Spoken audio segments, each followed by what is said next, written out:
La caractéristique principale de Bruno Retailleau aujourd'hui, c'est pas tellement d'être de droite, d'être pour la sécurité et d'être contre l'immigration dans l'absolu, mais c'est d'être toutes ces caractéristiques-là dans un gouvernement de couilles congelées en hypothermie, à savoir le gouvernement Bayrou. Donc c'est le contraste au sein même de son propre gouvernement qui le fait ressortir. Parce qu'en vrai, est-ce que Bruno Retailleau, dans les faits, il régale? Bah, c'est un peu compliqué, quoi. C'est un peu plus compliqué que ça.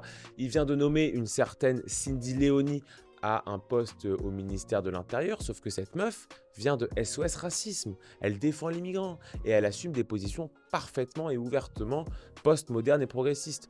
Retailleau, en février 2025, n'a rien dit à la nomination de Richard Ferrand, qui est un proche d'Emmanuel Macron au Conseil constitutionnel, contrairement à Laurent Wauquiez, qui sont un peu les deux têtes de liste pour la présidence DLR. Retailleau, excusez-moi, il est aussi pro-migrant, parce qu'il a souhaité faciliter le recrutement de l'immigration pour ces fameux métiers en tension.